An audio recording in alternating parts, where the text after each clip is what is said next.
All right, on my mark, 5, 4, 3, 2, 1, go. It's the way you walk, it's the way you talk, it's the way you shine. It's the way that turn and walking on and walking night. And I'm sorry not to follow me, and it's all over. One thing I know is this is my life. Shit's not fair. There we go. We'll see you next week. Beetle warts? No, absolutely not. And antics ensue. Antics ensue. Here's the male that never fails. It makes me want to wag my tail. And when I come, I start to yell, Here's your letter. Having been on the African continent, I can attest to the size of their prawns. Look, Fat Albert doesn't rape people. That's the first thing that came to my mind. Rudy does. Cheer up. We're all gonna die. This is my life. Yeah.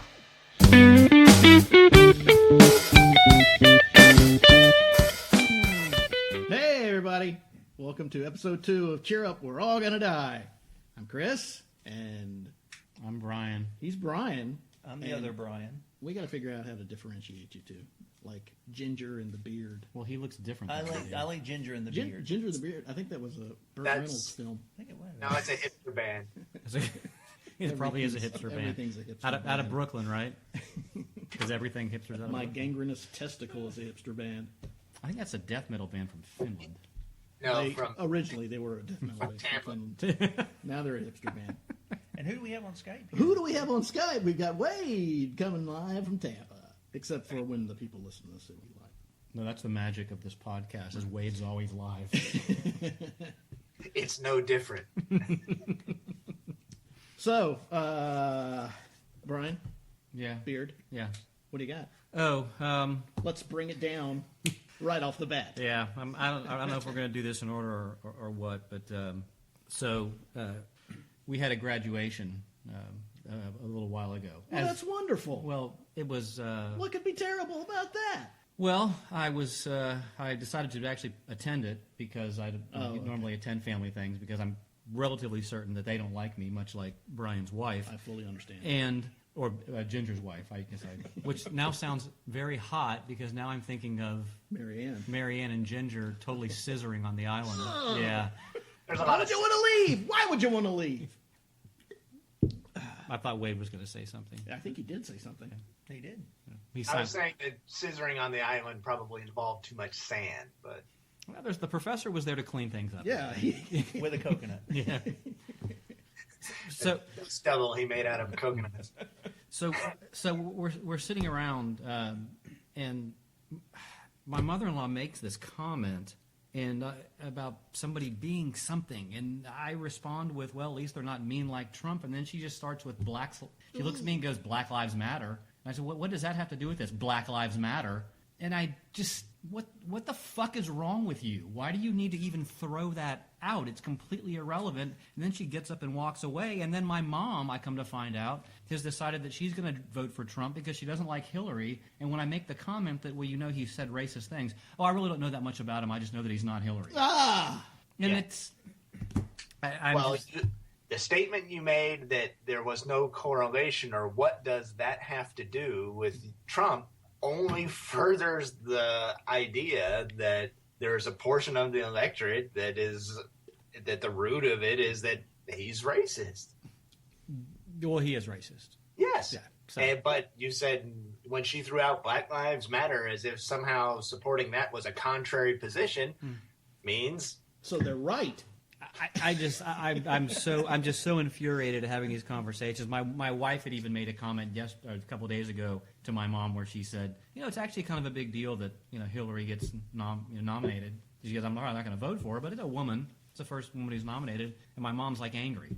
And it's like I'm not even voting for this person. I'm just it's a historical fact. And would it make you feel better if I told you that my mother, a Republican for years and years and years, changed her party affiliation? MPA? I don't actually know. Okay. She went independent. Okay, because I'm MPA. Now, aren't you MPA? Are we both non-party affiliation?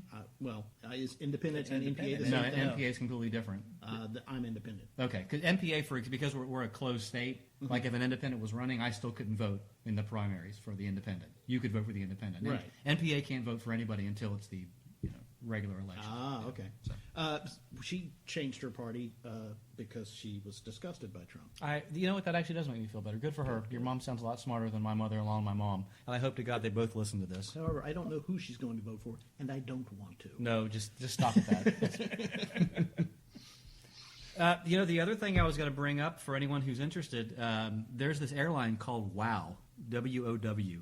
Is that how they spell it? I thought it was with an X. And a W-A-U. schwa. The wonderfully backward world of schwa. And a silent Y. So they fly to Iceland. And my buddy Chris, he teaches philosophy up in North Carolina. Once again, not me. No, yeah, not you. He just got back from he just went on his own to Iceland. And I want to say that I'm looking at the chat he sent me, and I can't find it. But I'm relatively certain he paid around $260 round trip on WOW Airlines. He just had to drive from the Chapel Hill area to Baltimore and then fly.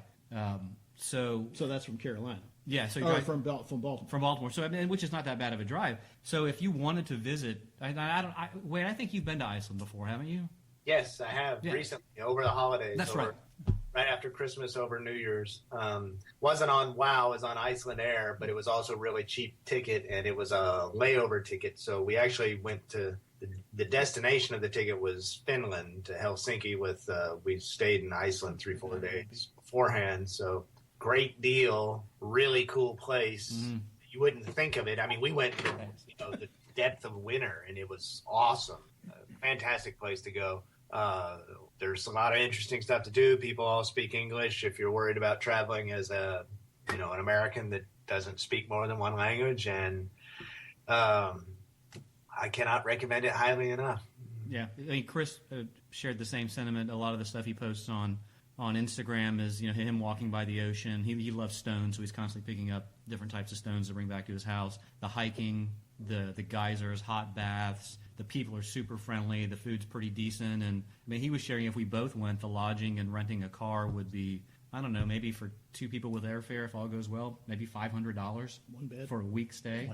Well, we'd sleep on top of each other. Friends spooning. It's tradition in Iceland. But if you're interested in a cheap place to go and you're willing to maybe drive for a while to get cheap airfare, Iceland's a happy place. Let's do it. Now?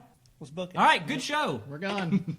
Thanks for watching. Yeah. So I'm an idiot. So those are my intros. I don't know if anyone else has anything, but thanks for letting me end on a happy note, Chris. Absolutely. Wade, actually, I have a question for you before you get into your pile of stuff. You've traveled the world. What is the worst place you've ever been? Djibouti. Of course it is. Djibouti. Any place with a silent D has got to be the worst place. Djibouti is the name. The girl that's hard to get. Djibouti, but you can win her yet. Why would you classify Djibouti as the worst place you've been? Let's see. Geographically, it consists of what appears to be to the eye the bottom of a fish tank. It looks like fish tank ground everywhere you look, as far as you can see. Little tiny sticks of grass sticking up out of it, and there are more people living in burnt-out cars on the side of the road than there are cars driving. That is a form of habitation that's common enough. The Djiboutians, I guess. The government distributes cotton, which is... I'm sorry. Did you say the government distributes cock? No, cot. Oh, okay. QAT, I think is how they say it. It looks like a wad of parsley or cilantro, but it's a heroin derivative. Oh. And you chew it, and it makes you high. And the government distributes it. It's like welfare crack to keep the populace sedated. Yes. So everybody there is now, I have a fantastic story about Djibouti to illustrate it. If can you tell it to us in 6 seconds? No. Okay. How about 8? No, it's a good 5-minute story at the least. So. This actually sounds like the premise of Trent Reznor's 9 Inch Nails album Year Zero, where they give people drugs to keep them in line. Just let him finish. He's going to get somewhere, Wade. I know it doesn't seem like it. All right, but since you said that, I'm going to give Wade the 5 minutes to go through his story. I was going to ask you to give it to him anyway. Please, Wade. Djibouti us. was in Djibouti at the hotel with a coworker, Djibouti. and we were sitting by the pool, which, this was the best hotel in Djibouti, which is also the name of the capital. 1 star. And it was a Sheraton, but it had graffiti in French burned. I don't know how they burned letters into the wall of the elevator, but because you would think it was done with a magnifying glass, but there's no way for the sun to reach in. But somehow they had burned letters in French into the wall of the elevator. And there was, lovely AstroTurf laid around the pool, but it had gotten mildewed. So they had rolled it up and just left it there. This sounds like a 5-star. It was actually. There was no The AC. Djibouti conversion rate. And the temperature in Djibouti is like 120 with 90% humidity. But so we're sitting by the pool drinking beer after work, and out on the beach as the sun is going down, there is a guy yelling at the top of his lungs and gesticulating wildly out towards the ocean. And Somebody's in my car. being assholes, we're just kind of sitting there watching him and trying to figure out what he's yelling at. It's not all that uncommon to see people yelling for no reason. And another coworker comes up and looks over there, and he's like, I think we should see what's the matter. And I'm like, well, why don't you run down and see what he's doing? So he goes down there and goes, and we're watching him talk to the guy, and the guy's flailing his arms around and shouting. And then the coworker comes back, and he's like, he says his friend swam out, is out in the water out there, or that's all I could get out of it, was that he's got a guy out in the water. So he went to tell the hotel, and then so the next thing, within 5 minutes, like 5 Filipino bellhops show up, and they run down like Keystone Cops down to the beach, and they're yelling, and they start ripping their clothes off, and orgy. So, and we're still sitting by the pool drinking beer, watching all this unfold. And so now I'm thinking, well, now there's going to be like 6 people that go now. And they go wade out in the water. And the whole time the sun's going down, it's getting darker and darker. And none of them actually start swimming. They just kind of wade out in the water and they get wet. And they kind of yell and flail their arms around. And nothing happens. So they come back and they tap dancing over there. Did you just give us sound effects for this? They bring the distraught individual up to the pool. What the fuck is going on, Sammy Davis? On a chair, a deck chair, and they bring a towel, and he's just gibbering in Arabic, and the wave of alcohol off of him just hits like a brick wall, and they're sitting there and they're like, yeah, they. His friend went out swimming and he lost him. He never came back. And so by now, an emergency vehicle shows up. I wouldn't call it an ambulance. It's like a pickup truck with a light on top of it. Ghostbusters. And they take him off. What? Hey, wait. Was the ambulance on fire? No. Okay. And so that was the end of the night's excitement. Well, we go to the embassy the next day, and they're all buzzing around, and they're like, "You guys are at the Sheraton, right? Yeah. Was there any weird activity at your hotel?" Like, well, yeah, this guy got lost out in the water. Awesome. And they're like, no, that was the chief of the Djiboutian police force, and he got hammered and decided he was going to swim to Yemen. He's swimming to Yemen. Okay, that's like the English Channel, at least. 2, it's heavily shark-infested water. So the idea that I'm going to swim to Yemen. So luckily for him, he got caught in the current and swept down the coast into the harbor where the city is. And a fishing trawler picked him up, and he survived. They got him out, but he got hammered and tried to swim to Yemen. So that was my Djiboutian experience. Oh, that's beautiful. Ironically, the only person not wading in the water was Wade. Oh, Because he's smart. Shark-infested waters. Okay. You got a story, Brian? I don't know. Yes. Maybe. Maybe. You've Promise me something. You've sort of traveled a bit as well. No, not really. Oh, I'm no, mostly no. in the country. Mostly in country. So. Does that mean part of you is consistently out of country? Vietnam? That must be hard. Feel my elbow. No, I just glad to be here. No, all right. I'm going to follow the I'm Djibouti glad story. that you're glad to be No, here. I mean, I got some good stuff that I thought was pretty interesting. As reading on No, the news. none of us can follow the Djibouti story. Yeah, I know. I'm like He following had to Djibouti. fucking take an encore. So, I'm relatively certain that sound was Jessica belly dancing because he's now gone. I'm relatively certain they're having sex off screen. In mysterious ways. Yeah. So you honestly don't have anything? no, I mean, What do you got? I'm trying to say it. Okay. Okay, just relax. Okay, just settle down. Okay. Just relax. I don't wanna want to talk about it. I don't want to talk about it now. No, I'm good. I'm good. Go ahead. No, you have to tell your story or bad things are going to happen to all of us. Not a lot of funny stuff happens to me or interesting stuff. I work from home, so nothing happens at home. You know. There were a lot of people listening. We had right a now we who had a also work giant. for it.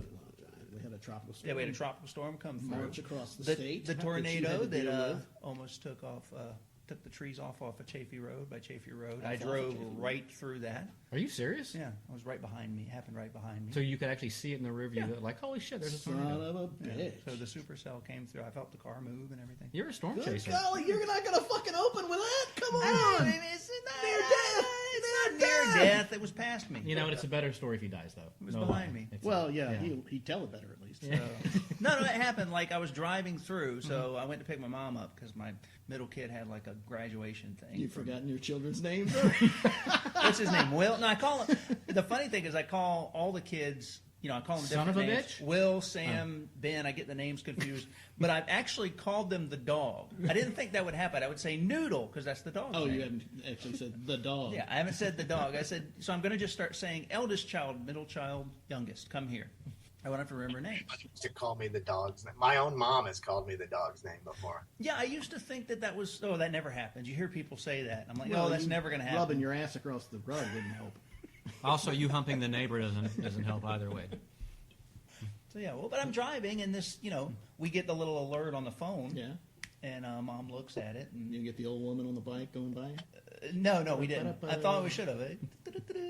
But Mom's your- like, well, I'm looking and your at it. little dog, too. And then Dana calls, yeah? and like, there's a warning that came through. Where are you guys? And we're like, oh, we're on Chaffee. We're almost to Chaffee. We're in a tree. And so then, we get home, and that's exactly what it was like. And then Dana's like, well, there was a tree that knocked out eastbound 10 right past Chaffee. Eastbound and And down. I was like, yeah, load 'em I up in think it truck. was, yeah. I was like, it was in the rearview mirror. You 'cause did what they said couldn't be done. Got a long way to go and a short time to So get there. were you freaking? Were you like, oh, No, actually, I didn't know about it until, because it just like, it wasn't like it was debris. It was like a gust of wind, and you'd feel the car move, and then you'd move on. It's actually pronounced the brie, not debris. Okay? The brie, Yeah. but like cheese, Not debris. It's come on. debris. Yeah. Sorry, I actually thought it was going to be funnier than it was, and it was not Yeah, funny at that's- all. So So 0 points, Brian. yes, I think Wade has something he'd like to say on the phone. Is there a reason it says baby shower over Chris's head? Yeah, there is. Next question. It's disconcerting. to That's me. an excellent question, Wade. Very good one. Chris, Can you read it the right way? Yes. Okay. So Chris, So it's not real 9 mushy months Bob? ago, Chris came over to my house, and we're planning on an anal baby soon. I don't. Really, nothing? Spooky in this episode. Nothing. If you went, you veered. I mean, you fucking veered. We had a baby shower this past week. Oh, look at your dog. Hey, is that your wife? I mean, not your. Did you just call me a dog? I did. That's sort of a segue into our next Not topic. unintentionally. Yeah. There is a dog. Okay. Are you guys throwing me a baby shower? I didn't even know. I didn't know you were pregnant. We're throwing you a baby. Yeah. That's nice. Can you do that and rub your head at the same time? This is my horribly neurotic German Shepherd. I can't see your head, Jessica. I just know I'm doing it. Okay. It's not all. Sounds legit. Is she rubbing your head and patting her stomach, Wade? There you go. I can do it. For those of you who aren't in my house, it appears Congratulations. it is Wade may be getting a hand job. We just don't know. It's a So frightening place. All right, so okay, here's what I did. I watched Young Frankenstein. Hey, very good. And to that I say, fuck me. Were you dissatisfied? I was horribly dissatisfied. Didn't I? And here's the deal. But didn't I tell you that? Here's the Okay. deal. And as we discussed, I love Blazing Saddles. Compared to Blazing Saddles, Young Frankenstein is a bore. Thank you. Because, and I went online. I went online because I wanted to see somebody else has the same opinion as me. I couldn't find it. The movie has great numbers on Rotten Tomatoes. People love it, revere it. Compared to Blazing Saddles, the jokes just aren't there. Blazing Saddles is boom, boom, boom, boom, boom, boom, boom. Young Frankenstein is boom. There's a lot of spacing between. There's a lot of spacing. Yeah. So I'm not saying it's a bad movie, but it's not a movie that entertained me. But Terry Garr's hot in that movie. Terry Garr is very hot. Yeah.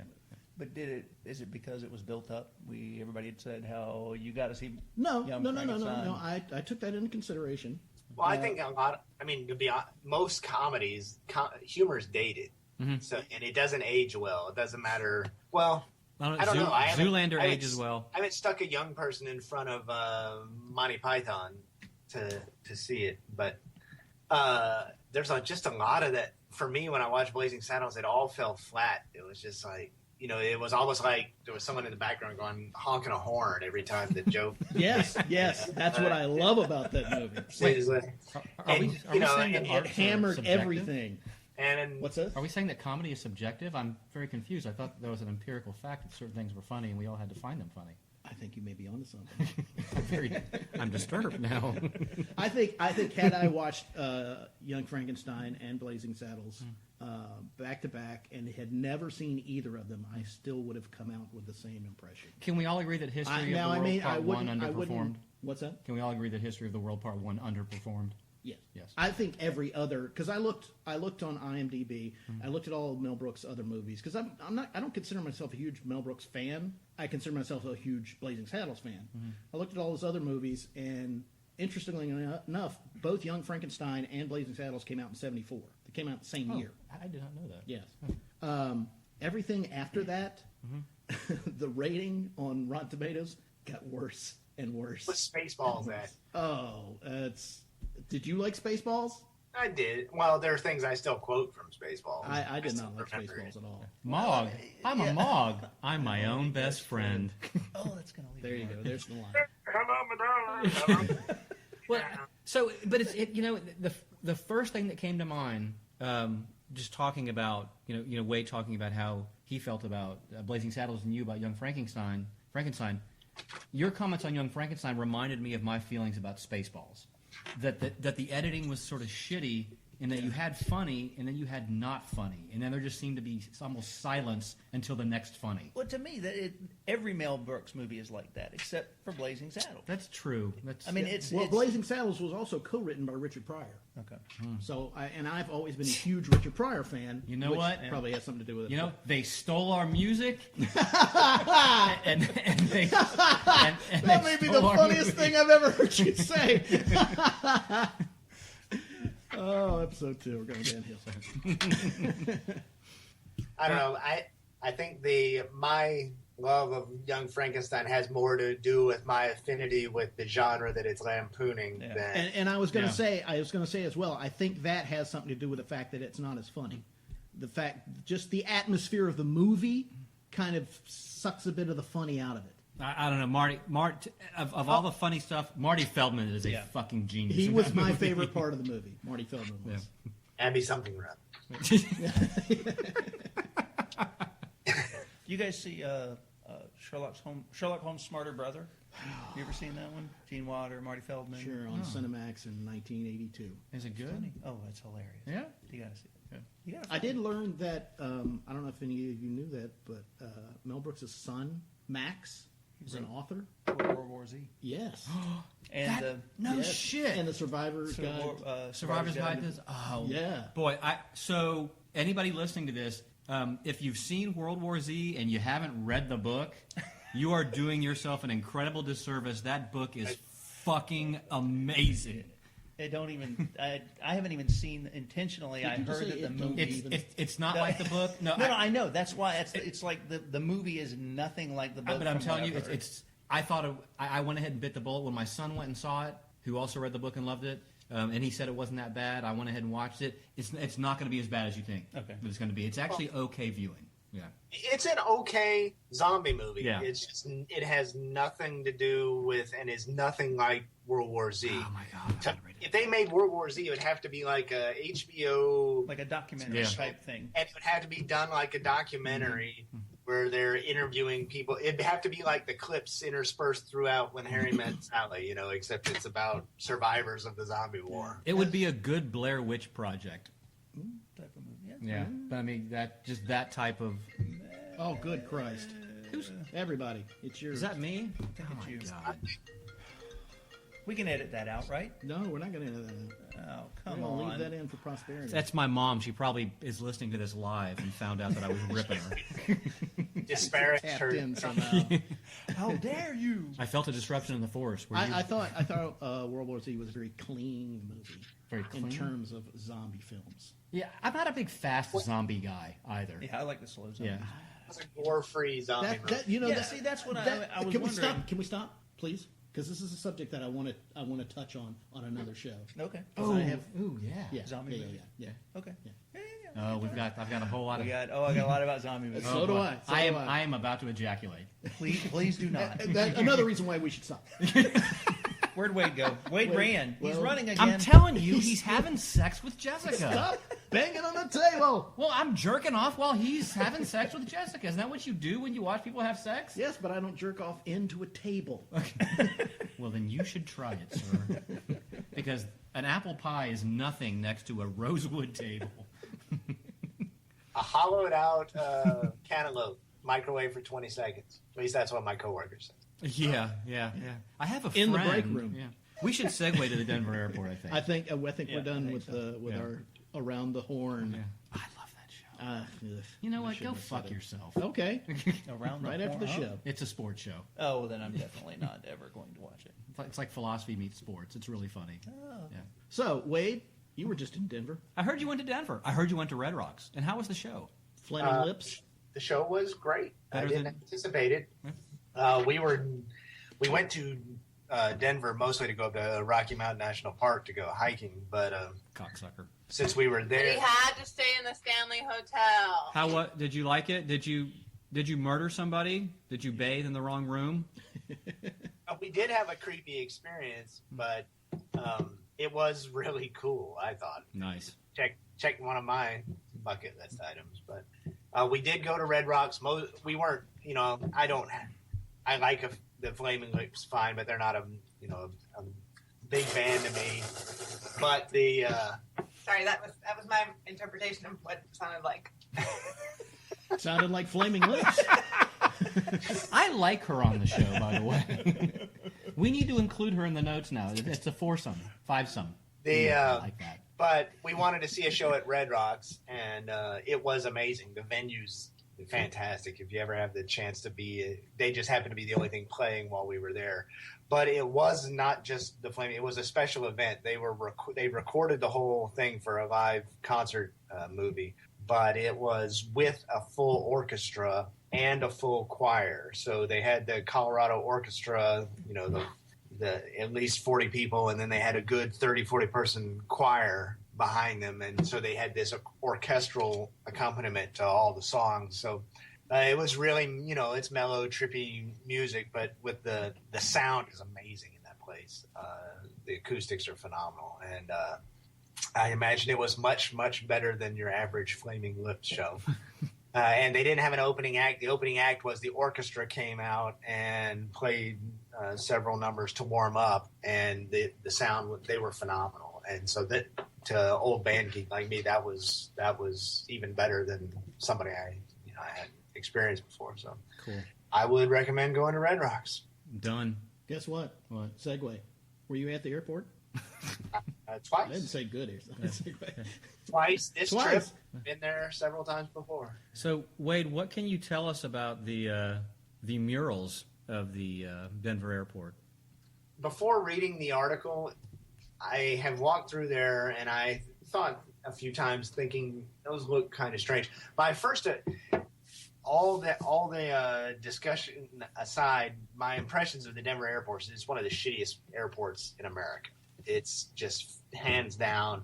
It's enormous. It's really hard to get from point A to point B. The flow of your walking through security and all that is completely illogical, makes no sense, takes a long amount of time, and it's dark, dingy, and it's like a tomb in there, like you're in some kind of the interior of some pyramid or something. So that part of the article resonated because it feels like that. It's like you're in the dungeon. But no, most of the statuary and things that are left, and to be honest, they have like rotating art exhibits and stuff in there. So there were a few times when I walked through and thought that's kind of odd, but but so are you. I am not an ascriber to conspiracy theories in general, and I can go into that later. But as far as after reading the article, I didn't. Oh, the guy that works for the government. Yeah. Yeah, the guy that works for the government is saying there isn't a conspiracy. Don't promote conspiracy theories, the man. I hear a debunking. Yeah. So the problem with conspiracy theories is that they assume a level of coordination that humanity is not capable of.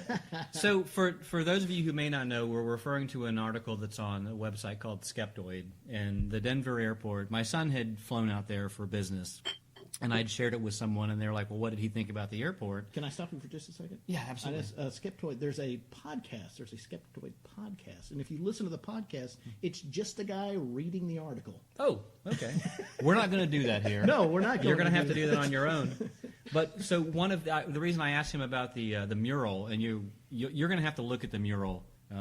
Again, if you're listening, everyone else has looked at it, because you can't, to describe the mural would be like describing all the colors within the visual spectrum of everybody who could see every color. It's quite extreme, but it's funny. The article states, and I'll just read this: the Illuminati appeared to have detailed their plans for global genocide and a new world order in two large murals. The first depicts a huge Nazi soldier with dead women and children scattered around him, and the second shows third world populations dying, a few elite species protected from the apocalypse in sealed containers, and the Mayan symbol for 2012 presiding over all. I need this to be true. just like I thought. It's just like I've been saying.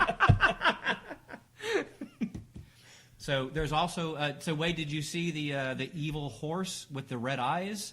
Not in the airport. No, that's outside the airport. Thank you. Yeah. I don't remember it. There's a lot of it's Colorado. There's a horse on every corner. Okay, so statue of a horse everywhere. I think the general idea here is that if you don't know anything, and I didn't up to like 3 weeks ago had no idea about the conspiracy theory about the Denver airport. Nor did I. It's impressive. It's a great conspiracy theory, and it's a fun one. It's not this who killed Kennedy thing. It's I want this to be real just because it's bizarre. Yeah, I read the article and I could see myself climbing aboard, and then as we go on, we learn that it's and the article claims, according to this, the Queen of England is also part of the Illuminati. Yeah. So, but then it's debunked at the end. No, it's debunked. It's an alternate the theory. article goes on and then explains like each piece of art. Yes, it's more an example of the town commission said, paint us a painting of this, and the guy came up with that, and they're like, yeah, all right. That's kind of fucked up, but we don't have any more money, so I guess that's going in. Anybody else? Maybe we should put Bill back in the asylum and take away his brushes. So no, it's like the Jade Helm thing over the summer where they're taking over the Walmarts. Were convinced we were all going to be rounded up into death camps and herded into Walmarts to be exterminated because Obama was going to take over the country. That already happened. That didn't happen? Near as I can tell, he's leaving office in a few months. So, well, I don't know what world you live in, Wade, but he's going to be here for a long time. Oh, and just what's interesting is apparently Skeptoid, it's the guy that does it is Brian Dunning. Brian with an I. Another Brian. Unlike your name that's spelled with a Y, because it's the way to spell it. It's if you're not Dunning. If you're hell bound. Dunning. You're not Dunning. So the article it basically builds up the conspiracy and then tears it down. We'll put a link on the. We will. Yeah, we need to link to all these articles. Yes, and we will. Again, it's just fun. Yeah. So, But since Wade had spent time in Denver, I thought we could. and actually, dig into that. it's good to know as someone who sort of discovered live music with the U2 at Red Rocks album. It's actually fantastic to hear that Red Rocks is everything I'd hoped it would be acoustically. So Right. that's Not just acoustically. It's one of those places that when you go there, you feel like you're in a special place. I don't know if you ever read American Gods by Neil Gaiman, but his whole thing, the idea that there's these places on Earth, like in Europe and in medieval times, that became shrines or holy places like Stonehenge or Mayan temples, etc., because there was something metaphysical or something extrasensory about it, either magnetic fields or there was something special about the place, so that encouraged people to build unusual things there, whether it was Stonehenge or a pyramid or Newgrange or whatever. Well, his thing was that in the New World, the Americans, our Stonehenges are roadside attractions, like the giant ball of string or the Corn Palace or these things like that. These places, when you go there, you can feel the hair on your arm stand up. It feels, electric. I feel that way when I go to Savannah. There's like a place called Rock City in North Carolina. When I went as a kid, I literally felt, like I was electrified while I was there. So the whole Red Rocks feels that way. cool. When you go in there. That's American Gods, ladies and gentlemen. Pick it up at your newsstand. Yeah, I'm actually going to buy that book. I'm going to read that. All right. Interesting book. Stonehenge. Great writer, too. Stonehenge. Speaking of Stonehenge. Where the demons dwell, where the banshees live, and they do live well. Right. Stonehenge, where a man is a man, and the children dance to the pipes of Pan. And you, my love, you can take my hand. Is that Sorry. Tenacious D? No, that's Spinal Tap. Yeah, with the we- tiny Stonehenge. 3-inch Oh, that's great. Very real. It was in danger of possibility. being trod upon. Does that show our age that we're talking Mel Brooks movies? Yes, it does. And Spinal Tap. Absolutely. Oh no. I actually saw Spinal Tap on television for the first time. Does anybody here, we're all old enough, does anybody here remember Fridays? Oh, yeah. Yes. Which was, So another network. Michael Richards got to start. Saturday Night Live ripoff. Pretty good They ripoff. off all the army men and set them on fire. Yes. Oh, Spinal Tap was the musical guest on that show. So was Rush, which was the first time I had ever heard of them. Wow. But Spinal Tap was on there. And I was a kid. I must have been 9 or 10. And I could have swore, I thought Spinal Tap was real. And they were playing, their song was Christmas with the The Devil. Devil, that's what they played on SNL. It's a great song. Yeah, and so I was like Yeah. mystified that this was a thing when I was 9. And I didn't know that it was fake until, it was 15 years later. Hey, Wade, there's someone in the chimney, and Satan is his name. Christmas with the Devil. I'm glad. Oh, by the way, you can actually find that on YouTube. It's a shitty video, but you can watch them do Christmas with the Devil on SNL. That doesn't surprise me. All right, here goes Logan with his song, There's a Bug on My Foot.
we're gonna do this. Are you ready? I'm You brought this up.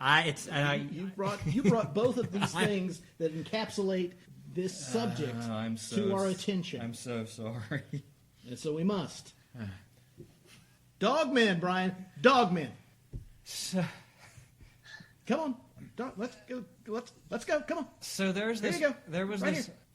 Get the ball. So there's this article. There's this article in the Guardian, and I'm gonna set this out there, and I'm gonna let some Wade or Brian or Chris. You guys are gonna start the comments. But this is the UK. This is the Guardian. This is the UK, and the title is, or the headline is, the fucking picture. I'm sorry. The fucking picture of the dog man and his former fiancee. And she's got the look on her face is like, I cannot fucking believe I haven't left son this of a guy. bitch. And he's dressed as a Dalmatian. Couldn't be happier. The headline is, "The men who live as dogs," and I quote, "We're just the same as any person on the high street." End quote. And I actually want to go grab another beer because I just can't. Every time I read this article, it just drives me crazy. There's another picture of 3 men dressed as dogs. Latex. And this is an S&M thing. And I want to share this. This is the quote or the part of the story that really grabbed me. And I want to. Is this? Well, I guess it would be an S&M. Maybe not actual. Can I read this in my documentary voice? Your voice isn't the documentary voice? Tom's discovery of puppy play came about gradually. He knew he liked sleeping in a collar, had a fetish for skin-tight clothing, lycra, rubber, even off-the-peg cycling shorts. Then came a Dalmatian Zente suit he found on eBay at £1. I guess so. Orange lead from pets at home until eventually a man I'm weird for that. A man in a club walked up to him and said, "Oh right, you're a pup." The realization was not without its repercussions. It led to a breakup with his former fiancée. This cocksucker broke up with his girlfriend to move into a gay relationship with his table with his new handler, Colin. His handler. Yes. They call him. It's not his boyfriend. It's not his partner. It's his handler. That's his position. They have something called Mr. Puppy Europe. This exists. There's First off, that's gay. You've got the Westminster Dog Show. Yeah. You got to have the Mr. Puppy Europe. And look, we're not criticizing the gay lifestyle. I'm criticizing guys dressed as puppies. I'm criticizing someone who thinks they need to dress as a puppy. All right. Do it, Chris. What is it about that gets under your skin so much? My skin? Your skin. This is why you brought it up. Yeah. Because you brought it up, and then you what was your comment? I know you're not like every other. No, this is not person on the high street. Yeah, I understand, and I understand that it's somewhat hypocritical because I'm certainly okay with men wanting to dress as women and women wanting to dress as men. I'm just interested in where you have drawn the line. I think it's the animal thing. It's the same reaction I had to people who got implants of little horns in their head or who shave their teeth to look like animals. It in the words of the famous philosopher Peter Griffin, it grinds my gears. And I'm wrong because this is someone who's just seeking out their own happiness. But everyone has their "that's fucked up" line. This is crossing my fucked up. This is crossing my line. Wait. Go ahead. You know, sounds like a little Cosby in there. Yeah. Hold off on the Cosby. You guys. It's not that dressing up like a dog gets him off, or that's not. But you don't know that. The only thing that I have difficulty with, and perhaps I don't know if it's is the statement that we're just like everybody else. No. Everybody's got some weird shit that they get aroused by. Okay, and everybody's got their own thing. If you come up with any noun, there's a picture of somebody fucking it on the internet. Okay, you'll have to take off that Google filter though. The filter to see it. That's just. But that does not mean that there are social norms, nor is it normative behavior. Not saying, and I don't even know that it's good. I'm just saying that you have to admit that it is extreme and that it is not that other people will be taken aback by it. Yeah, and wait, I think you have, just to get serious for a moment, I think that this probably more plays into the S&M, the bondage thing, that I want to be controlled. It just so happens that I associate with being controlled by as a puppy as opposed to just a human who's on on a what's that wonderful chair we have that a couple episodes ago with the spike that you. Oh, I forgot that. Oh, the Judas chair. The Judas Yeah. cradle. Judas cradle. Sorry. Judas cradle. But so yeah, it's. I agree with you, Wade. It's to call it normal. It's normal for us to get irritated because someone cuts us off in traffic. It's not normal to get irritated and then want to dress as a dog and then to have someone have sex with you. I mean, it's a recurring theme, or it's recurring in BDSM to dehumanize the participant. I mean, that's Right. either the person receiving it is wanting to be dehumanized because it frees them from their burdens, or the other person, it gives them some sort of sense of power or whatever. And I think this is just another manifestation of that idea. Okay, so now it's not enough just to be made of latex mummy or whatever. Now I've got to be, I'm projecting myself into, but the things that hit me on there, what we were saying, was the latex dog suit. So it wasn't like, it wasn't a fuzzy dog suit, because that's a furry thing, and that's a whole other fetish, right? Yeah. Oh yeah. Those people are weird. Yeah. And then And we're The gonna kind of fuzzy fetish. and So- we're gonna get to some fetishes later that are color designated. well, yeah, like I said, whatever you can conceptualize, somebody jacks off to it. That's the bottom line. But then the fact that it was manufactured by some Zentai manufacturer. So this all traces back to Japan once again. And we know Japan's fucked up.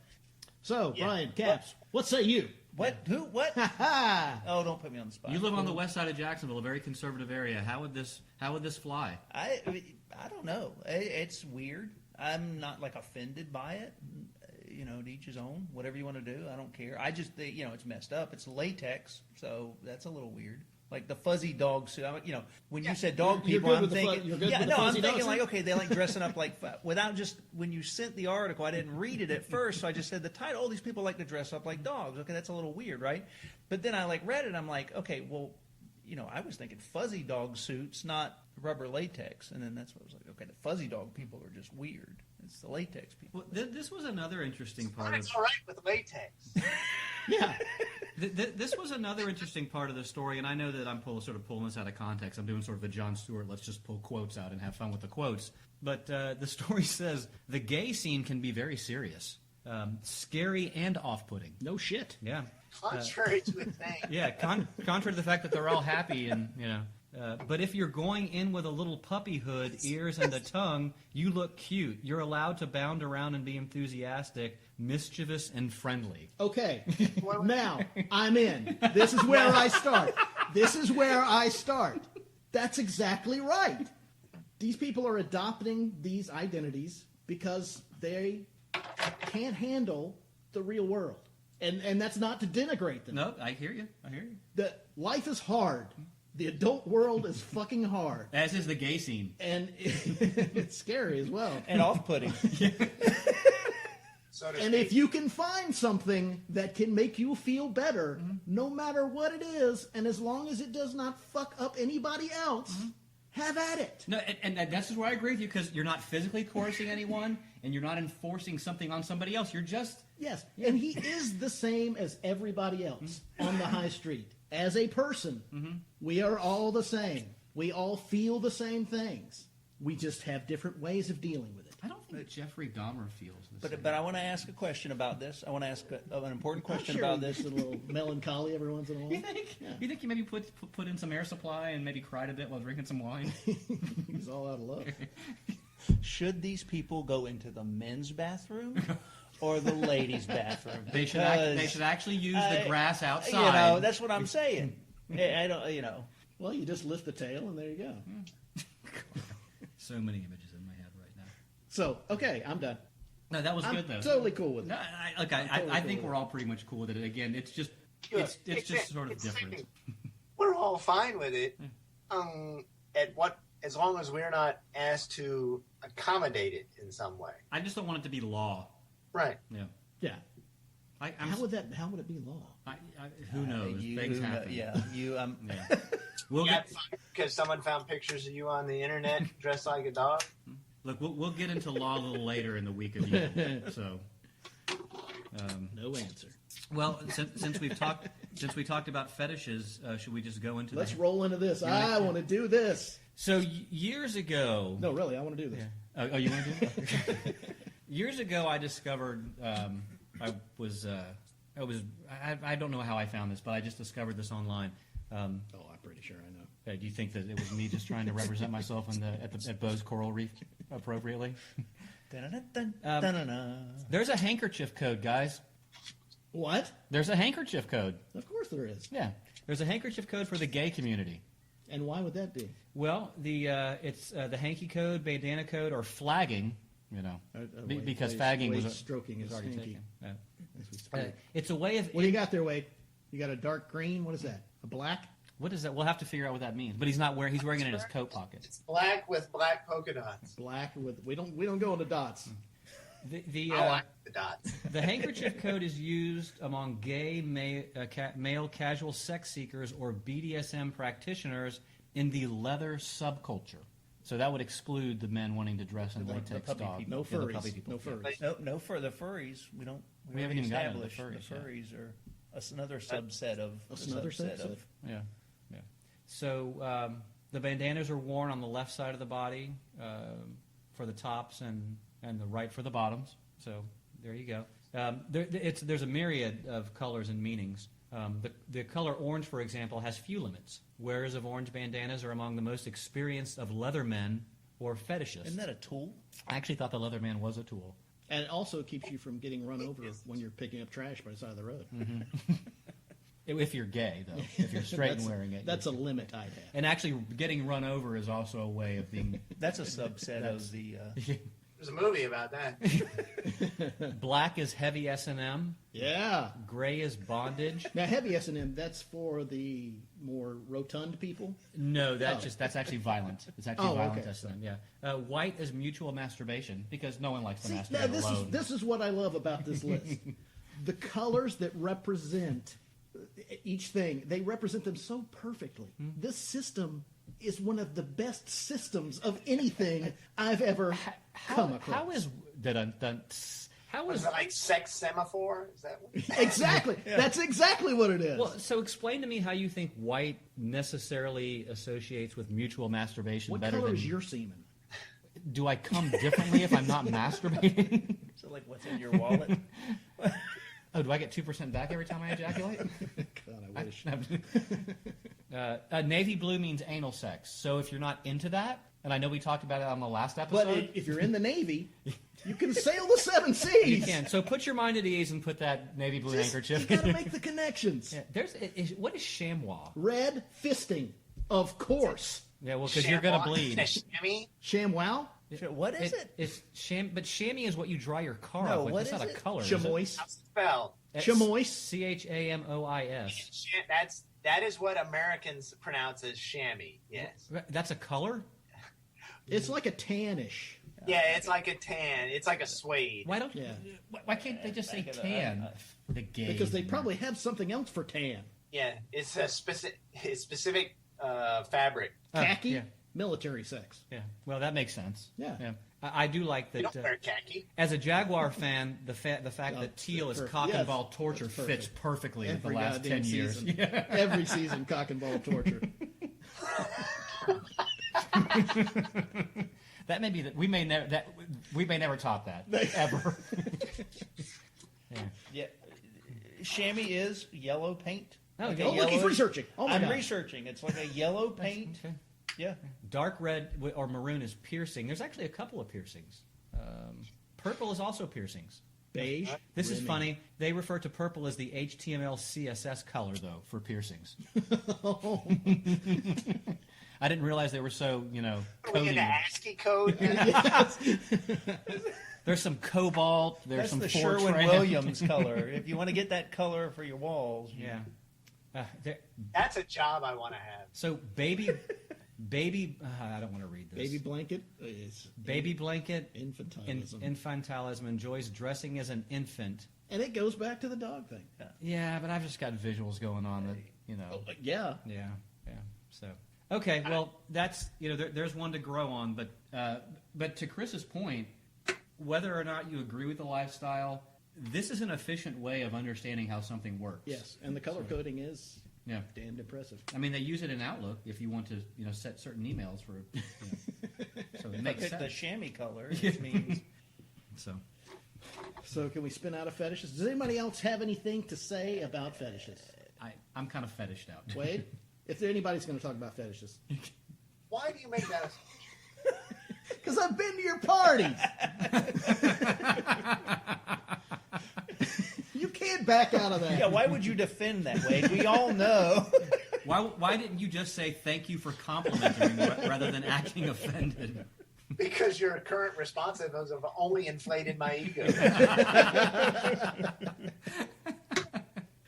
All right.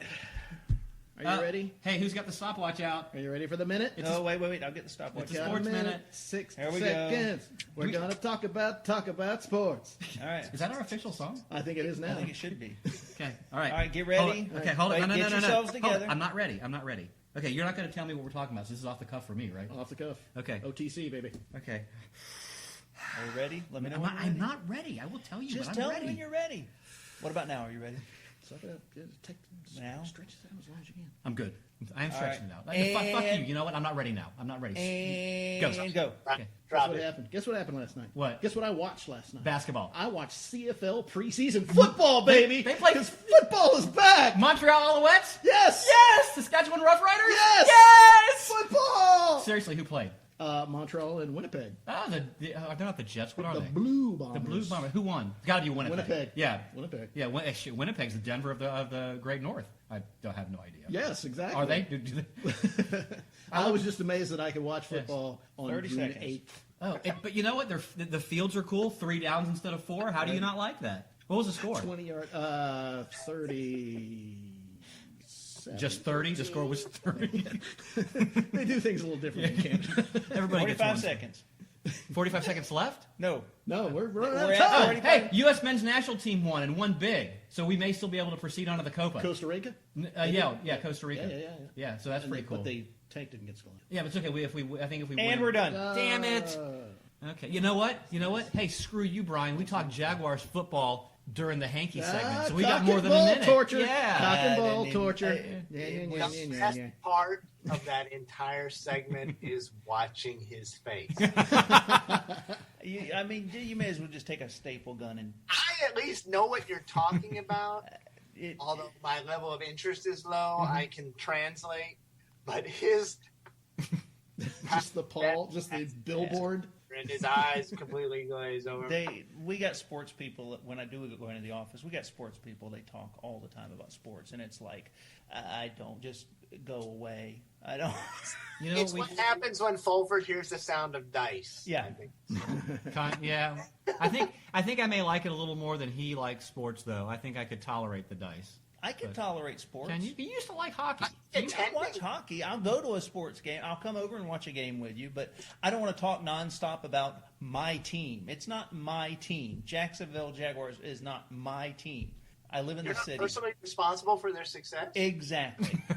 I'm actually directly responsible for their failures. Yes. And I can that's join probably the true. team on you for that. You know what we could do if we ever want to get this moving in multiple directions, we could actually have a YouTube channel and we could just have Sports Minute where it's us filming his face, Cap's face. And The sports I'm with- stare. I'm with Caps in one. I'm surrounded by sports fanatics at work, so in order to have social interaction, I have to learn about. I do have I have a higher level of interest in sports than he does. So does a But cantaloupe. I do like attending sports events. It doesn't even matter what it is. I'll watch anything to go to the event because it's more about the social interaction and the experience than it is I'll go to somebody's house or have people over to watch something because, again, it's a communal experience. But the only thing I follow to keep up with it is Gator football, and that's because I was indoctrinated, But can I tell you who went? Was that? Did you catch that echo? Yeah. Okay. Can I tell you who went with me to the very first Jaguars not preseason, regular season game? I think it was Caps. Because No, he's raising not his in hand. a million fucking years. That guy on the screen right there. Oh, it's Wade. It's the other guy raising his hand. Houston Oilers. I went we to lost. a We Jazz did, game yes. with you once. Did you? Yes, one time. See, I may have blocked that out. I did. Yeah. I have the program still. Do you? That's awesome. What I think is more awesome is that we've stretched Sportsman into you a have. good 5. I know. Yeah, that's a middle finger to Caps if I ever saw Hell one. yeah, that's a middle finger up his ass. You have to control this better, my friend. All right, well, Wade and I are going to start talking about board games now. No, you're not. No, Because it's time for The Week in Evil. Why don't we die?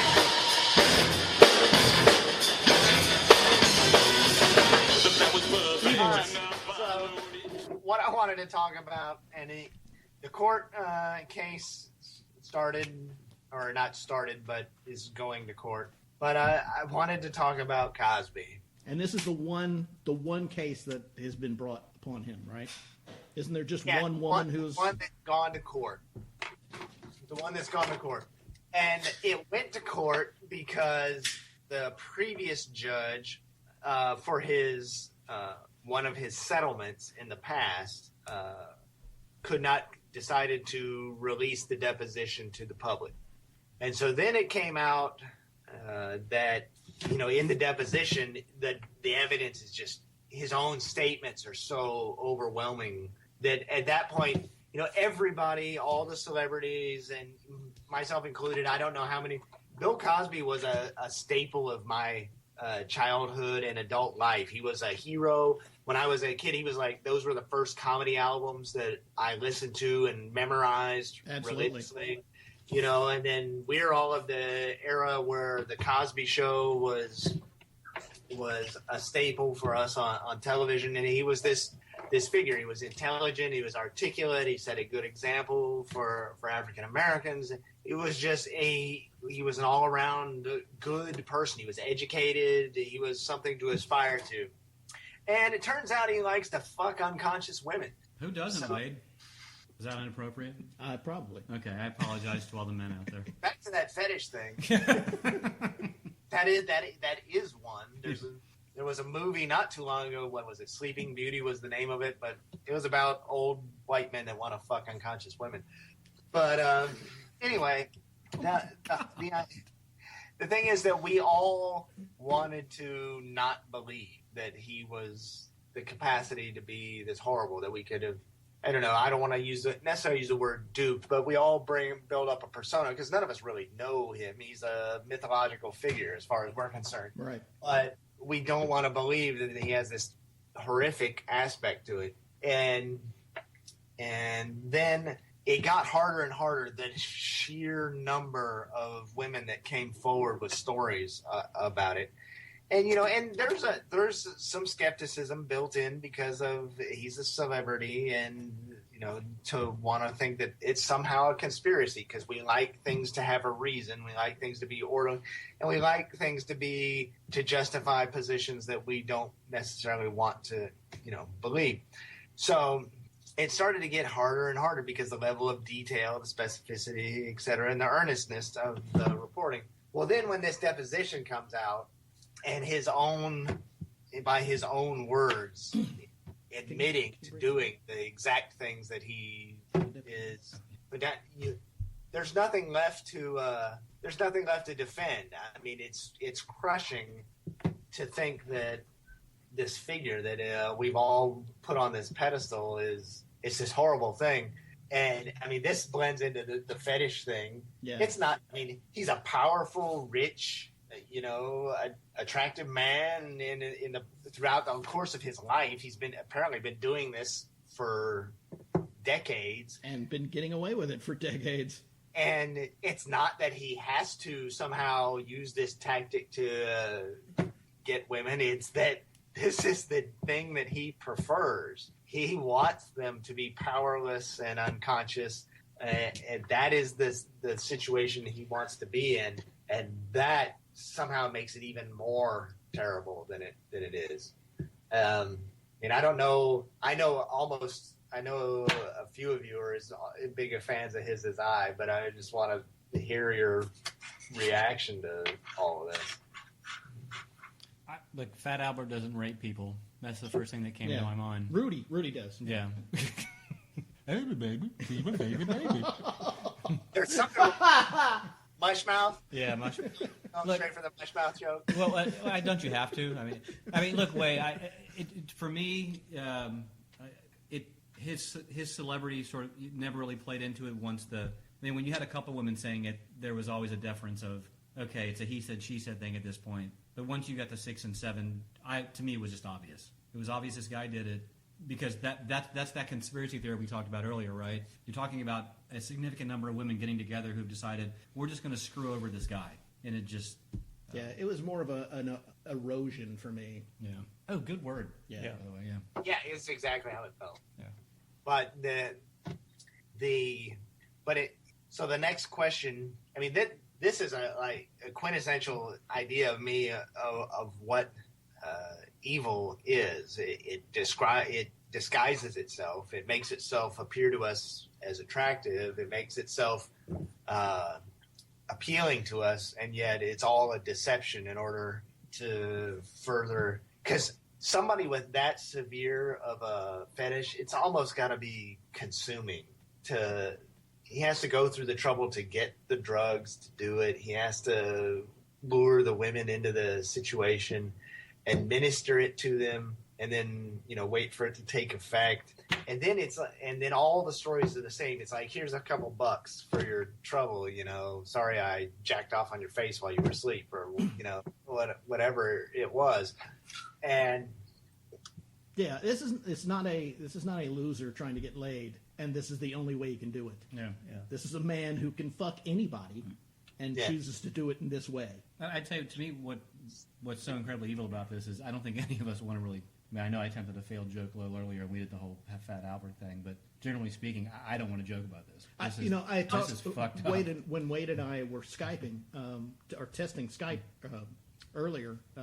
We talked about this, and I was telling him that I had a ton of Cosby joke references that I wanted to throw in, and then when we started talking about it, I just kind of went, It's just not. It's horrible. Yeah, it's terrible. It's something you can't joke about.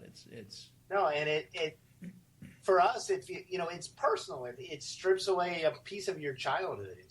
So yet I cannot imagine the horror, the inhuman depersonalization that takes place to the women that suffered these things. But I mean, even us as a fan or as someone who admired this person, you feel betrayed and stripped of a little piece of your childhood now is tainted.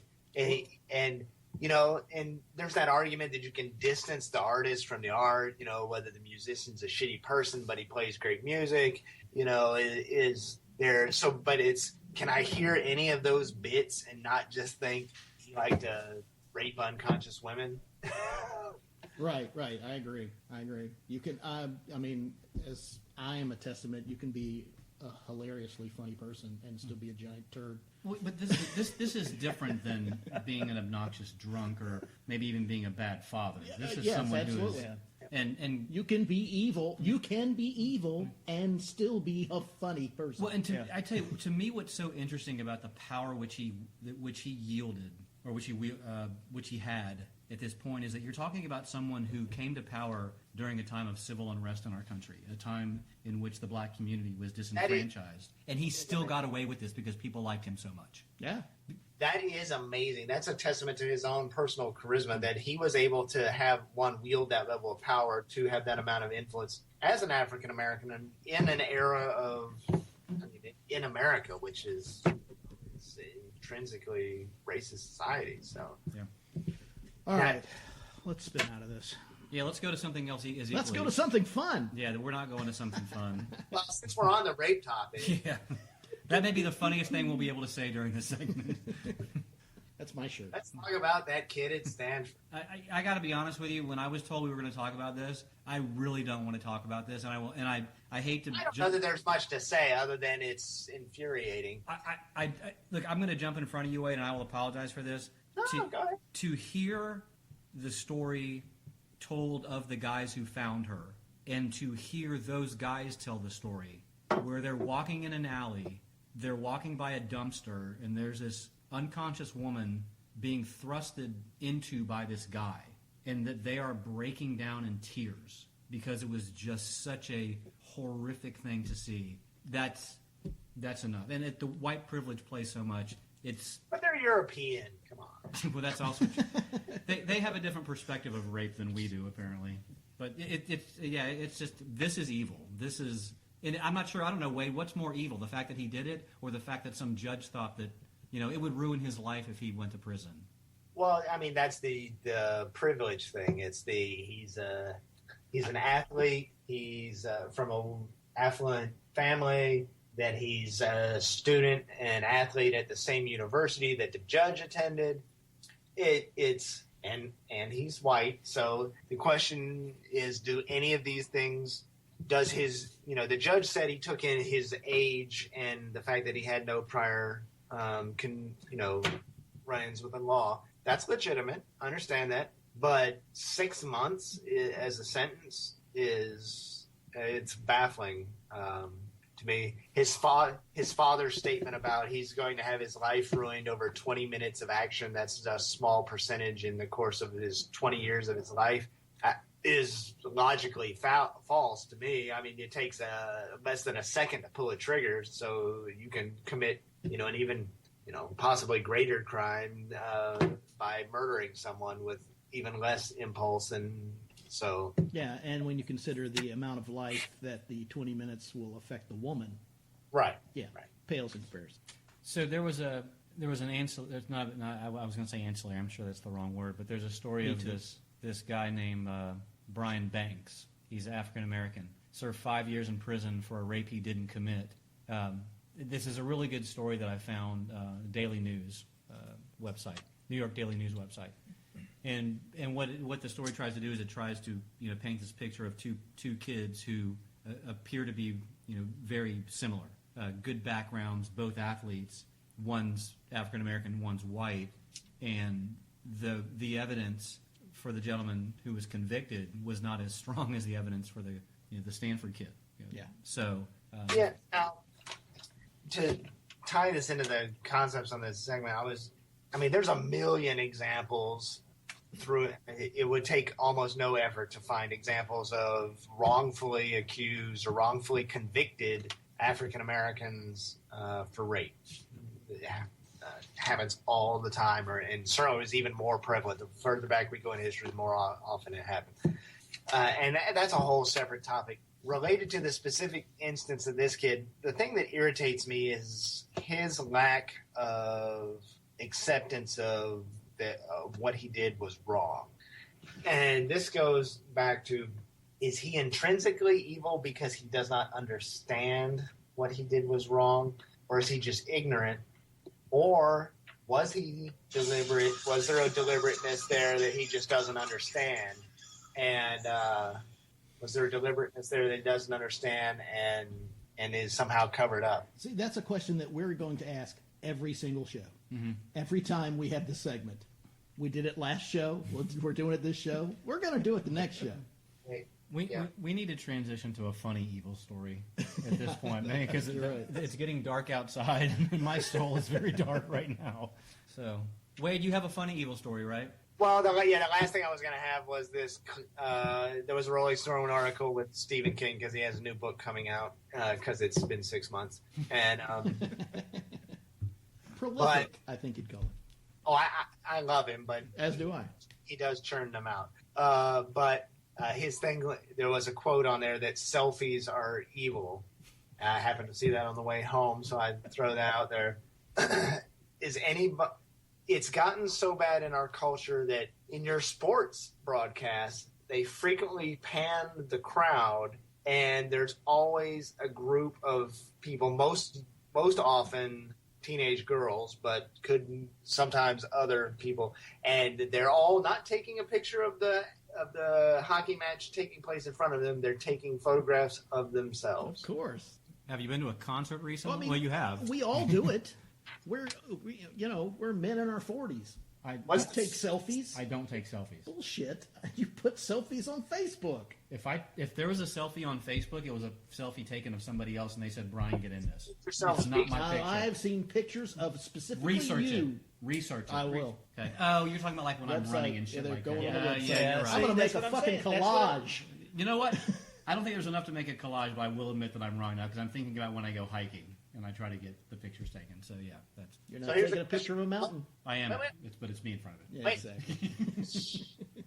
What is intrinsically wrong with taking a photograph of yourself versus something else? There's absolutely nothing, because art is in the perception of art itself is subjective in nature. So there can't be anything intrinsically evil. Yeah, I think what's wrong with it is the Then frequency. why does it irritate us so much? It's the frequency. Yeah, the of it. frequency. Because there are some people that it's non-stop Yeah. selfies.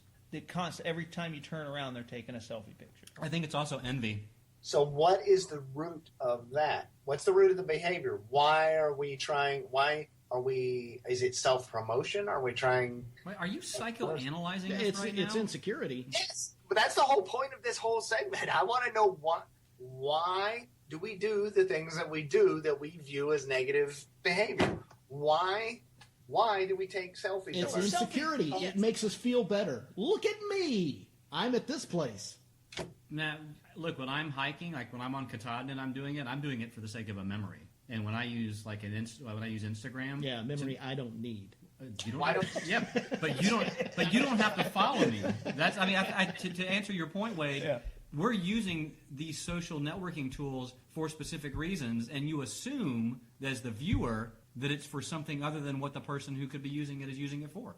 Why do you take a picture of yourself in the scenery versus just the scenery? You assume that I'm not taking a picture of the scenery.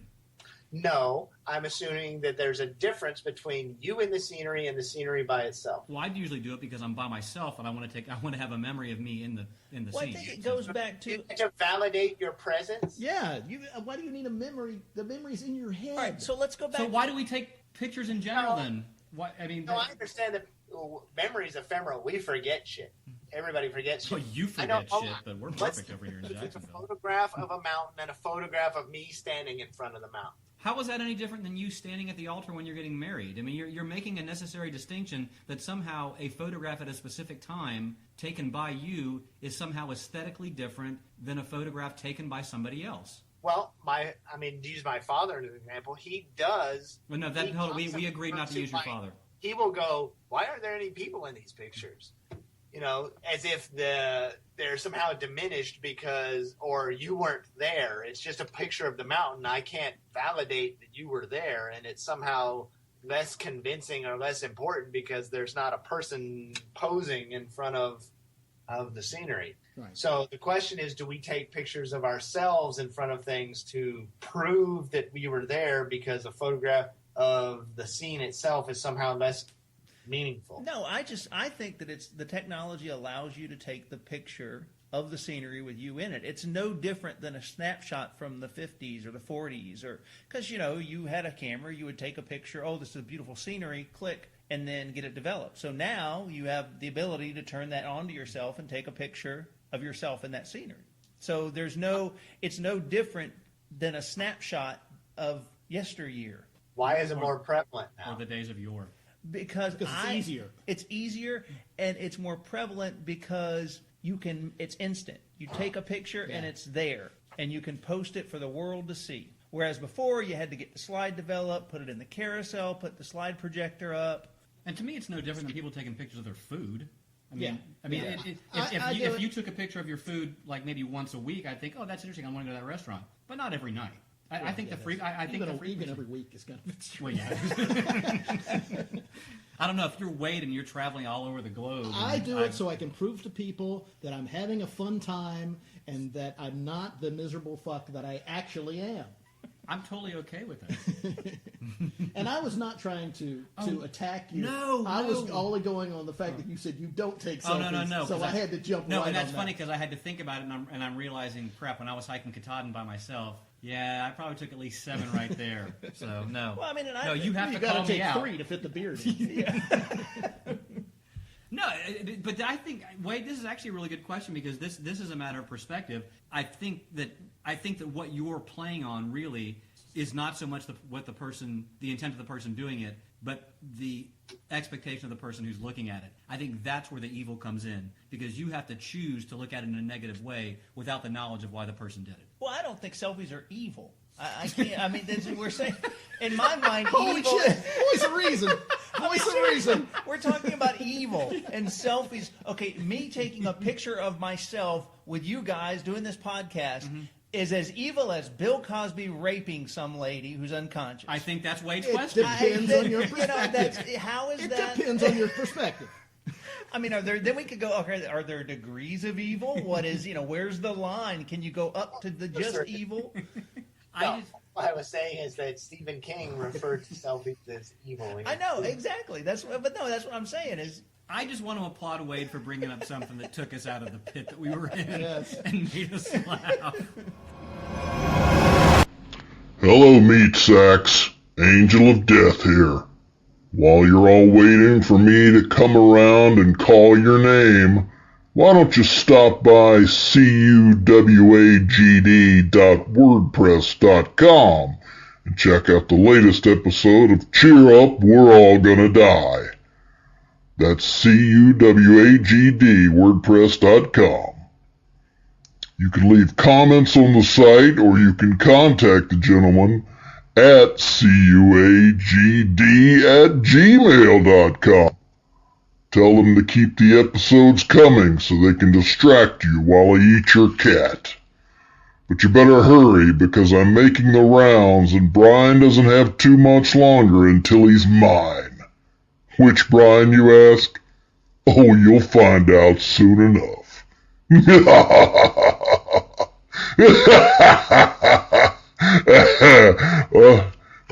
Oh, yes, that's cuwagd.wordpress.com. Toodaloo! Up next, we got Fox and Friends sucks.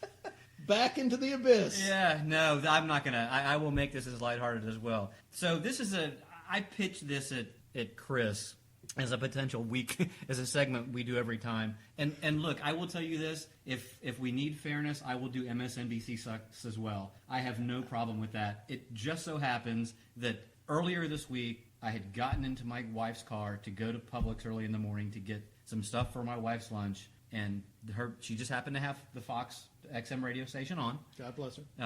And according to her, at like 3 o'clock later in the day, there are actually some good non-biased shows. I will defer to my wife as being accurate because I love her. I'm not sure that that's necessarily true, but I'm sure that it's not. okay. So I turn it on, and there's a segment on Fox and Friends where apparently there's a guy in Australia who was very upset, or who's very upset with the term "you guys," and he wants that removed from the workplace because he thinks it's offensive because it's gender specific, and that the women will be bothered by that. It's of course funny that a guy is saying this as opposed to a girl, but And an Australian. yeah, for another time. So It's in Australia? yeah, Yes. yeah. I'm They still refer to fucking as rooting. and they eat their own national symbol. So That. You ever had an eagle? no, theirs isn't the eagle. Kangaroo. I'm just saying, as no, an I've never had American, have you ever had No, eagle? but I will tell you this. I went to Ted's Montana Grill a couple of weeks ago. Could not have the bison burger now that that's our national mammal. I mean, I'm looking at the menu and I'm like, I cannot eat a bison now. Thank God we didn't have a turkey. That's all. So they go out onto the onto the plaza, wherever their plaza is, and they're going to talk to people who are there for Fox and Friends. So it's going to be an objective conversation. And they're asking all these women, does you guys bother you? And of course, no one is bothered by that. And they go through their motions, and then they go back into the studio, and the female in the studio is, don't they have anything better to worry about? Don't they have children to raise or whatnot? Which, again, is an offensive statement that asks so many questions. But this one woman, as the segment closes, does the greatest thing in the history of mankind. She looks at the guy, I can only assume, and says, would you be bothered if I referred to you as you girls? And his response was, with disgust, don't ever refer to me as you girls. That's an absolute, that's just horrible. And of course, and it's just this, and it's not as funny as it was some time ago, but it's still this very idea that we can take the masculine term and it's supposed to be embracing of everyone, but God forbid we use a feminine term because that is somehow offensive. And the guy said it and no one picked up on it. That was, and as I'm pulling into the driveway, I'm like, you suck, and hence... It goes back to cunt pussy. Yeah, it does. And the Jaguars. We're back to cunt pussy. Oh, yeah, I'm sorry. I thought you said, sorry. I ruined that for you. Yeah. Hug it out. Okay. Yeah. shirtless hug. Oh, girls. Oh, So that's hello, girl. So that's my Fox and Friends sucks. So that's the whole Fox and Friends sucks thing? It's We're just- done with that? Are it's we just- done? Can it's we move ju- on? News, Move on. It's News just- media in general sucks. It does, but Fox and Friends is just so over the top awful. All of them Yeah. are. Oh no, they're All bad. of them. Fox is the winner of this pile of shit. Look, I will tell you this. I on many road when I'm going to North Carolina with XM Radio, if you have the opportunity to listen to like Patriot Radio and MSNBC and all these news stuff, I listened to Al Sharpton for about 30 minutes one time. Not a happy time in my life. No, Glad I can't did it. imagine. Nobody's talking about. Know who his audience is, but don't want to do it again. But I will if it means a segment on the show and it's entertaining. Absolutely. I will bleed for you. All right, that's done. Yeah. What's next? We're going to look at that thing, and we're not talking about our cocks. We're looking at, hey, everybody, come look at my thing. I've got something I want you to see. Come look at my thing. Yeah, there we go. Yeah. We gotta And then we like get a record zipper that. sound. I feel like Paul Schaefer. I'm not going to lie. So, Brian, Caps, Oh, first. geez, no, don't make me go First. Yeah, you- Yes. Okay, so No sloppy Laid back seconds for Miguel Caps. show. look at my thing. So, all right, so I'm a huge like binge watcher of shows on Netflix because I can. So there's a show out there called Black Mirror. I don't know if you've ever seen that. Oh, my God. Okay, Holy balls. wait, have Really? you seen it? Episode 1, and you are in. Yeah. Really? Because it hits hard in Yeah. episode 1. Well, it's called Black Mirror. It's Black a British Mirror. show, Okay. and it's about it's like about how technology and entertainment and art reflects on you and how people will, what will a person do about this, like reality TV, how they react. Do and they have how- selfies? There's got to be selfies, but there's a whole episode about reality TV that is just that one is just amazing. And It's It's like reminds me of Twilight. That's what I was going to say. It Yeah. reminds me of a Twilight Zone. Hold on, all three of you have Yeah. watched this? It's like an anthology type series, like Twilight Zone, Okay. and each episode is self-contained. Okay. I liked it so much, I illegally downloaded it. It's whiskey. And then there's whiskey. It's like social commentary Twilight Zone. Yeah. That's I like it. Yeah. Excellent. Episode 1. Episode one, I was not that impressed with it. I liked Oh. episode one. The one that got me was the one. I don't want to tell it because you've not seen it. Don't Brian. say it. Well, you can't ruin it for the people who haven't seen it either. You can't do that. We're not giving away things. We're seeding it. So the one episode that has Haley Atwell, who's from Agent Carter, Yeah. okay, and then the dude from Harry Potter, who's one of the brothers in Harry Potter, one of the twins. twins? brothers. Okay. Yeah. Okay. So that episode is like episode 3 or 4 of the first series. That one really got it for me because it was like Is that the one with the treadmills? no. That was the second episode. This is the one where they buy this house. She's an artist. They move out to the house, and then something happens, but then something else happens, and And then how you're not going to believe this. something else happens. Hold it. It's just- 4 things happened in one episode? That They don't stop one, at 4. that one really got it for me. It made me just want to watch it over and over and over again. Yeah. So I agree. it's a And good I think there was originally 6, or is it 6 now? 6 now. I think Netflix only has like 3 of the I series. haven't seen the final, Yeah. the latest Yeah. episode. But highly recommend it. Those Brits can really write shows. Is this just a Netflix show? Or is no, it it's showing on Netflix? It's showing on Netflix. Yeah, You could it probably was find BBC, it. right? Yeah, Or- BBC. and any chance it's on Amazon Prime? It may be. Okay. Usually Amazon Prime, Hulu, or Netflix. So I have this thing called the internet, and just put in Black Mirror. black. Should I repeat that I liked it so much I illegally downloaded it? Let's see. Is it available on Amazon Prime? Amazon.com, Black Mirror. Please show me an actual Black Mirror. Yes. This is great. I blame myself for not. Black Mirror complete series. Yeah, looks like it's Amazon Prime? No. Oh, Prime shipping. Yeah. Yeah, it looks like you have to order it. So it may just be on Netflix. So, but that's cool. I highly recommend it. Again, Good because one. it's a Good British- one. It's a British show. I love British shows. So Wade, are you with us? I am Hey, how you doing, man? good. What I do you had got for outside- us? So my thing that I'm into this week is, I don't know if you've seen the news. It's been in Rolling Stone. It's been all over Facebook, and Oh, that thing? in Tampa, tickets go on sale tomorrow. But that is the band Prophets of Rage. Has anybody heard It's this? the super group. Yeah. Well, yeah. I mean, that's a loose term. Yeah, like I said, the term supergroup always makes me go, because seldom are they really super? Are they a lot of bands or supergroups are seldom, there's seldom a synergistic effect. They're not greater than the sum of their parts. Is Les Claiborne in this band? No. This Prophets of Rage is the musicians from Rage Against the Machine, except they're not fronted by Zach De La Rocha. This time, now they're fronted by Chuck D from Public Enemy and Be Real from Cypress Hill. Oh, you got to be kidding me.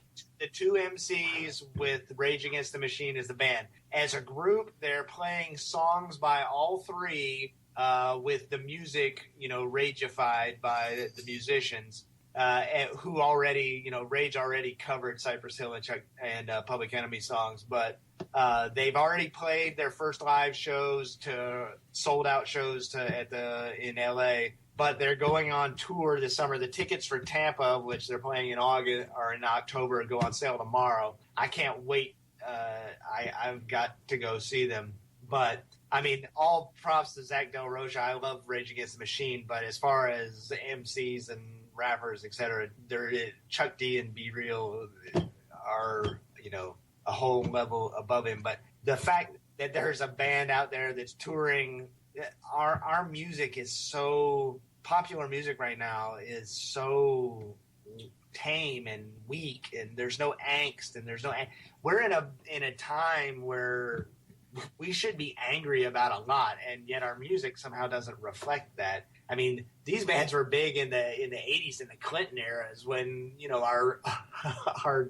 our troubles as a country were relatively few, benign compared to today. Compared to now, but somehow our music and our art isn't reflecting that. So I am incredibly stoked to have it, hopefully get tickets to go see that. And I would encourage, there's a couple YouTube clips. They also have, original recordings as well, which aren't available yet, but they have new songs that they're playing at the shows. And my only hope is that it turns into an album, that they have a whole album worth of new material with these guys fronting them, because that's just, I can't imagine a better combination there. So that's cool. Yeah, and I will say that anyone who's listening, and even for the guys that are here, I've been following Pearl Jam's entire tour on Periscope. So every single show I watched live on Periscope. The entire show? The entire show. Wow. And you can now get the live shows on YouTube. But I would imagine that someone's going to be at these shows with Periscope. So if you have an opportunity, you can't make it to the show like myself, definitely be on Periscope watching that, because you're right, Wade, that's going to be some angry shit. Okay. So, am I next? You're next. All right. It's kind of a, So speaking of Pearl Jam, there's a band called Pearl Jam, and that was really what I wanted to share. I don't know if you're familiar with them. They're from Seattle, Washington. I've heard of I Pearl. thought the J was Jam. yam. I thought it was more like... So, hey, there we go. So mine is not going to be quite the as luckiest Santa in the world. Is she just drinking a glass of ice? I look like a glass of golf ball. Scotch. I didn't have a scotch glass. Oh, okay. My thing is hipster Hitler, and I think I maybe mentioned this one of the episodes ago. We talked about things which can be funny and which cannot be funny, or certain times maybe you joke, maybe certain things you can't joke about. Like I'm just not convinced that rape is ever going to be funny. Hitler maybe is never going to be funny. World War II, the Holocaust. Hipster Hitler is funny. So it's basically a comic strip online. I can't let this go. Okay. Can't let this go. Yeah. Rape can be funny. What? George Carlin proved that rape can be funny. Okay, back that up. Daffy Duck raping Porky Pig is funny. Okay. There you go. Done.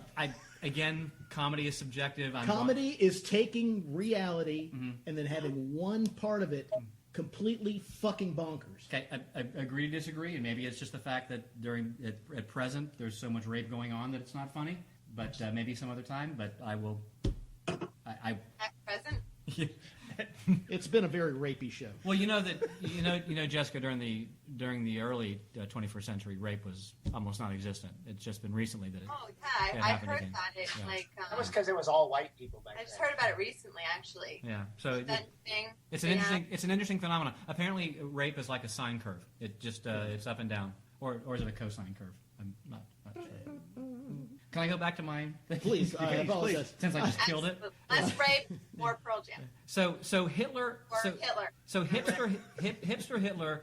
This guy has taken the character of Hitler, who you may be familiar with, and he's turned him into a hipster. For example, on the page right now, you have hipster Hitler. Stop at YouTube. You have the H and the H as if it was Breaking Bad, and the comic is about this the methamphetamine injection that the Fuhrer is getting, and it just happens to be the color blue. To Chris's point about certain things being funny to some people, not being funny to others, I'm relatively certain that if you're a survivor of the Holocaust, or if you know somebody that's a survivor of the Holocaust, this is not going to be funny. Yes. But if you think that the whole hipster movement is odd and almost annoying, and then you appropriate it onto this just evil historical character, I'm telling you, something has to resonate with you that makes you laugh. So I think we've all looked at it because I brought it up before. But give yourself a chance. As a matter of fact, on this one comic strip, the shirt that the hipster Hitler was wearing is breaking plaid. So What would hipster Hitler be into? anything hipster. I mean, anything ironic, I guess, since hipsters are ironic in nature. He wears black-rimmed glasses. Yeah. And his hair is long in the front and parted on the side, so when he feels moody, it can hang in front of his eyes as if he's hiding from the world. He helps Jews procreate. Yeah, he'd be like, that whole death thing is so passe. Kind of. I mean, yeah. It's. I can't. I mean, it would take 30 minutes just for me to go through all the cartoons that are on there and to describe them. Please look at it. And where do you find this? Hipsterhitler.com. Perfect. And there are shirts. Matter of fact, you can get shirts. There's a Hipster Hitler book. It's at Amazon. So, and there's also I went into Mass Death once too, but there's also now it's popular. Broseph Stalin comics also. Roasted Broseph Stalin. So, Chris, surely you have something you want to share. Oh, certainly I do. Yeah. I have something that everybody knows about and So that nice. everybody has seen. Okay. However, the way it's delivered is a little different than we've seen in the past. Is that like a cesarean section? How sometimes giving birth to a Actually, child the is thing different? I originally had, the thing I'm talking about first, is not what I have. That's what I had, and then I went on to something else. But I'm gonna throw both of them in there. Right. Monty Python has their own YouTube channel, and you cannot get full episodes, but you can get scenes. You can get skits, full skits Okay. on their channel. I got caught in a Monty Python loop not too long ago, and 67, I think, is when they started. So we're going back 40, 50 years. And they're just as funny today as they were then. I mean, it loses nothing. The past is calling. And now for something completely different. It was broadcast between 1969 and 1974. By the way. There you go. Yeah. There you go. You're close enough. Yeah. But yeah, I would implore you to just it's their official YouTube channel. You implore just go me. and check it out. Cool. No, you're right though. I will go onto YouTube every now and then just to watch scenes from the Holy Grail. The rabbit is hilarious. The philosopher skit is hilarious. Was it the Idiot Olympics? Yeah, the Upper class twit of the year. Upper class Yeah, foot of the yeah, year yeah. is just it's So to segue from one comedy troupe to another, the Kids in the Hall. Oh my God! This is not what I'm bringing to you, okay. but what I am bringing to you is Dave Foley. Dave Foley wrote a movie in 1997 in Canada called The Wrong Guy.